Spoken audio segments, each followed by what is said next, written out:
پی آئی اے کے احتجاجی ملازمین کے خلاف بڑی کارروائی کا فیصلہ کر لیا گیا۔ تفصیلات کے مطابق نجکاری اور تنخواہوں میں اضافہ نہ ہونے پر پی آئی اے کے ملازمین نے احتجاج کیا، جس کے بعد پی آئی اے انتظامیہ نے احتجاج کرنے والے ملازمین کے خلاف ایکشن لینے کا فیصلہ کر لیا ہے۔ ذرائع کے مطابق مظاہرین کے خلاف کارروائی کے لیے پی آئی اے انتظامیہ نے قانونی مشاورت مکمل کر لی ہے، جس کے مطابق ملازمین و افسران کے خلاف کارروائی لازمی سروس ایکٹ کی روگردانی کے سبب کی جا رہی ہے۔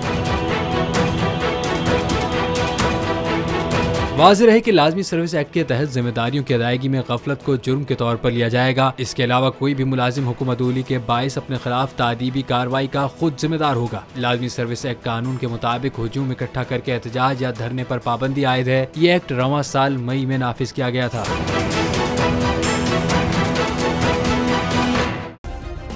سبسکرائب کریں اور بیل دبائیں تاکہ کوئی خبر رہ نہ جائے۔